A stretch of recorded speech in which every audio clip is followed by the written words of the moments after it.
remember, this hand, you never want to use this hand to push because it's opening up this space. Craig has his far side arm bar. If you are trying to relieve some pressure, you can use your inside hand to wrap around and grab like this.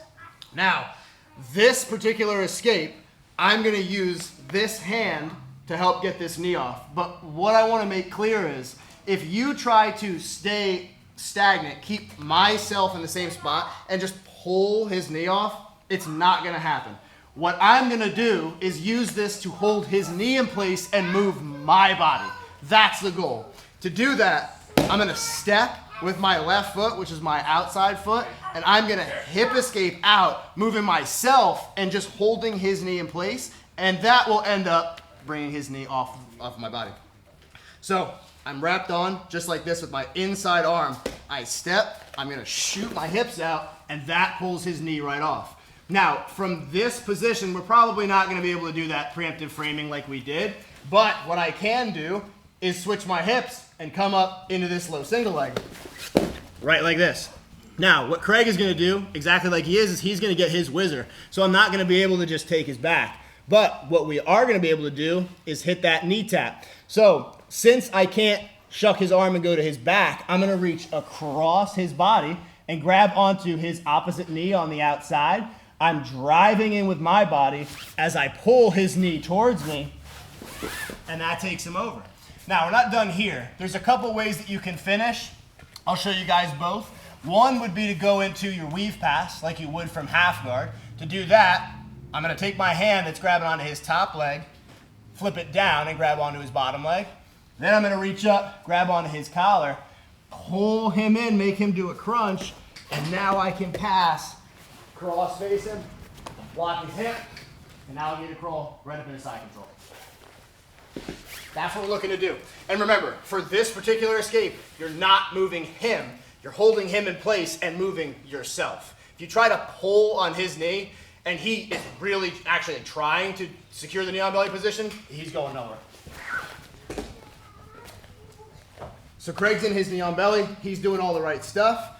Instead of trying to relieve some pressure with my outside arm and getting arm barred, for sure, especially with Craig, I'm going to use my inside hand to wrap around and grab onto the outside of his knee, and my forearm is still tight. So there's really not much he's going to be able to do with this arm.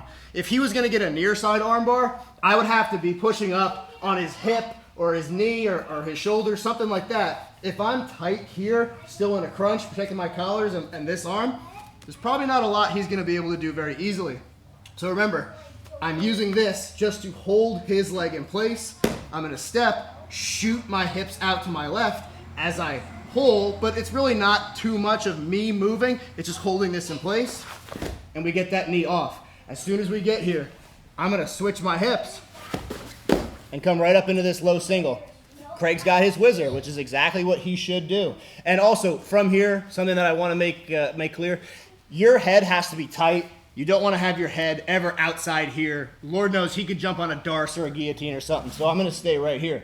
Now, I'm going to go for my knee tap. So I'm going to let go of the gable grip that I have around his leg, and I'm going to secure his knee with my left hand. I'm going to reach across, grab onto the outside of his knee with my right hand.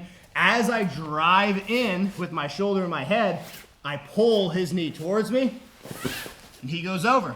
You can finish with that weave pass like we just did, or if you want to circle around to the other side, you can go forehead down to the mat and shuffle around his back, block the hip. Now we cross face him, and we're in side control. You're just on the other side. Both of those finishes get you to position 3 side control. So Craig's in his knee on belly. I'm going to use my inside hand to reach and grab on his knee. This is staying tight. I use my left foot, dig that into the mat so I can hip escape out, and that, along with holding his knee in place, will help get this knee off. As soon as his knee hits the mat, I got to switch my hips, come up into this low single, my head stays tight, and I've got a gable grip around his leg. I'm going to let go of my gable grip, grab onto the knee, reach across, grab the outside of his knee, pull him over, and then you go ahead and finish with whatever pass from there that you like.